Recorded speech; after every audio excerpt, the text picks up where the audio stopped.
Hello everyone, কেমন আছো তোমরা সবাই? আজকে একটা লং ভিডিও নিয়ে এসেছি তোমাদের জন্য। এটা হচ্ছে রায়পুরের খুব কাছেই একটা ডেস্টিনেশন, যেটা অনেকেই বেড়াতে যায়। অনেকে হয়তো গেছো, অনেকে জানো, আবার অনেকে জানো না। তো ডেস্টিনেশনটার নামটা একটু পরে বলছি, তার আগে তোমরা রাস্তাটাকে একটু এনজয় করো। দেখো, এটা হচ্ছে অ্যাকচুয়ালি গ্রামের রাস্তা প্লাস জঙ্গলের রাস্তা। আমরা বাড়িতে ছিলাম, হঠাৎই প্ল্যান করলাম যে আমরা যাব। তো দেখো, জঙ্গলটা তোমাদের কাছে তুলে ধরেছি। এতই ঘন জঙ্গল যে আমার ছেলে বলছিল যে ভেতর থেকে বাঘ বেরিয়ে আসবে। না, বাঘ হয়তো আসবে না, বাট হ্যাঁ, জঙ্গলটা সত্যিই বেশ ঘন জঙ্গল, পুরো অন্ধকার একেবারে। বাইরে যদিও তখনও রোদ ছিল, কিন্তু জঙ্গলের মধ্যে কোনো রোদের ব্যাপারই নেই। তো জঙ্গল পেরিয়ে আবার কিছু গ্রামের রাস্তা আছে, কিছু মেঠো রাস্তা আছে। আর সবচেয়ে ইম্পর্ট্যান্ট, যারা মাটির বাড়ি কখনো দেখোনি তারা কিন্তু আমার এই ভিডিওটাতে আজকে অনেকগুলো মাটির বাড়ি দেখতে পাবে। তো চলো এনজয় করো তোমরা দেখতে দেখতে। দেখো কি সুন্দর হলুদ ক্ষেতটা, দেখেই যেন মন জুড়িয়ে যায়। আর যারা মানে টাউনে থাকো, শহরের অঞ্চলে থাকো, তাদের কিন্তু গ্রামের পরিবেশ খুবই ভালো লাগে। কারণ আমরা যে জায়গাটায় এখন বেড়াতে যাচ্ছি, সেই জায়গাতে কিন্তু প্রচুর কটেজ রুমও ভাড়া পাওয়া যায়। অনেক শহরের লোক, কলকাতার থেকে, বাইরের থেকে অনেকে এসে সেখানে স্টে করে, থাকে, এনজয় করে তারা জায়গাটাকে। তো সেই ব্যবস্থাও সেখানে রয়েছে। ডিটেলস সবই দেবো। তো বলেই দিচ্ছি, এটা হচ্ছে সবুজ দ্বীপ। যদি জায়গাটা কেউ শুনে থাকো তাহলে জানবে। দেখো, মাটির বাড়িগুলো ঠিক শুরু হয়ে গেছে এখান থেকে। অনেক অনেক গ্রাম আছে, আমি তো পুরোটা ভিডিও করিনি, রাস্তায় যতটা পেরেছি করেছি। তো শুধু মাটির বাড়িতেই ভর্তি। আর অনেক গরু, ছাগল, ভেড়া এইসব তো রয়েছে রাস্তাতে। তো যাই হোক, আমরা পৌঁছে গেছিলাম। জায়গাটা তো আমার খুবই পছন্দের। তো আমরা আমাদের বাড়ির থেকে যেহেতু খুবই কাছে, মাঝে মধ্যেই যাই। তোমরা যদি কেউ গিয়ে থাকো এর আগে তাহলে কমেন্ট করবে। আর যদি কেউ না গিয়ে থাকো, বা যদি কেউ জায়গাটা কোথায় কিভাবে যাবে জানতে চাও, তাহলে অবশ্যই কমেন্টে জানিও, আমি কিন্তু তোমাদের ডিটেলস দিয়ে দেবো। তো খুব সুন্দর একটা জায়গা, যেটার নাম হচ্ছে সবুজ দ্বীপ। একটা দ্বীপই বলা চলে এক ধরনের, ওই ধরনের দেখতে বা ওই ধরনের ব্যাপারটা বলেই ওটার নাম সবুজ দ্বীপ। তো কটেজ রুম তো পাওয়াই যায়, কিন্তু হ্যাঁ, ওখানে সবচেয়ে যেটা পিক সিজন সেটা হচ্ছে কিন্তু শীতকাল।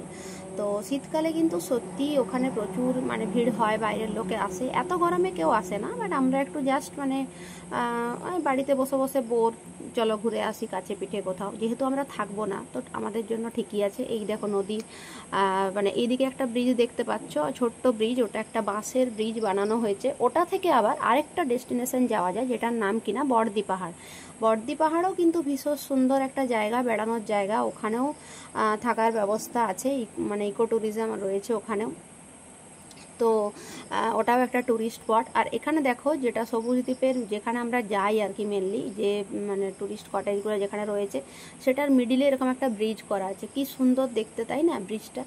আর খুব ভালো লাগে এরকম ব্রিজের ওপর দিয়ে যেতে। এই ব্রিজে কোনো গাড়ি চলে না, চলে না বলাটা ভুল, যারা কটেজে অ্যাকচুয়ালি থাকে তারা এটা অ্যাক্সেস করার সুযোগ পায়। কারণ তারা তো কারগুলো ভেতরে এন্ট্রি করবেই। তো সেই জন্য তখন ব্রিজটা ব্যবহার তারা করতে পারে। আমরাও কারে গেছিলাম, বাট ব্যাপার হচ্ছে যেহেতু আমরা থাকবো না, তাই আমাদের কার ওখানে এন্ট্রির কোনো ব্যাপার ছিল না। তাই আমরা ব্রিজের আগেই কারটাকে রেখে দিয়ে ভেতরে গেছিলাম। তো যদি কেউ টুকটাক ঘুরতে যাও, তাহলে তারা এই ব্যাপারটা জেনে রাখো, তাদের জন্য কিন্তু কারের কোনো এন্ট্রি ওখানে হবে না।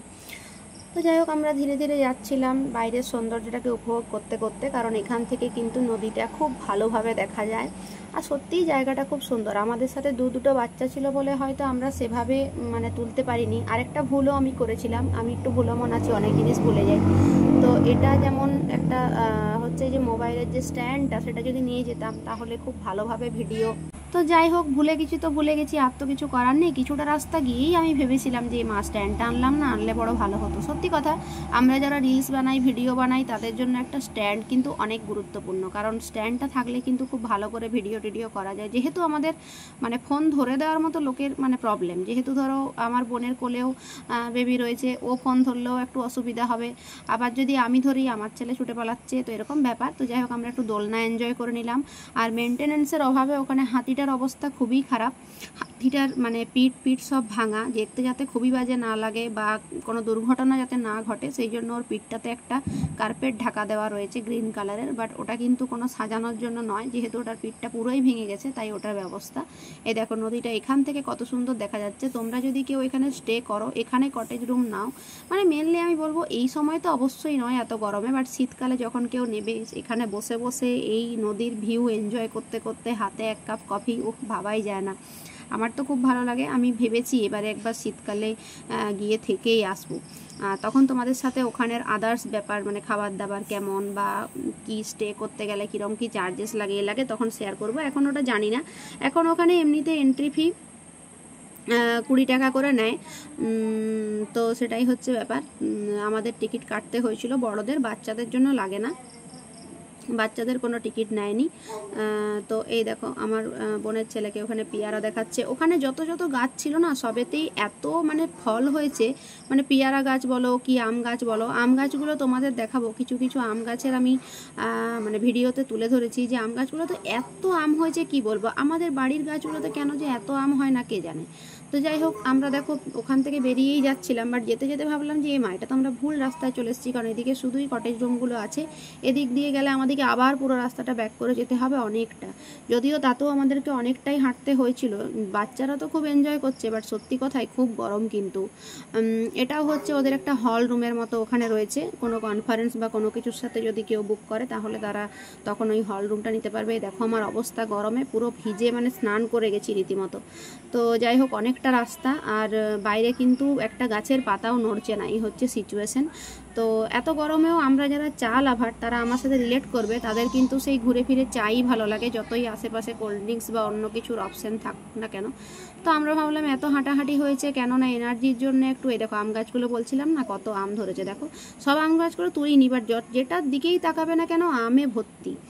তো যাই হোক, আমরা চা তো আগেই মানে ঢোকার সময় বলে দিয়েছিলাম যে চা আমরা নেব। আরেকটা দেখলাম যে দল এসছে সেই মোমেন্টে, আর এই যে আমার বোনের ছেলে এখানে চিপস দেখে প্রথমবার হেসে মানে লুটোপুটি অবস্থা।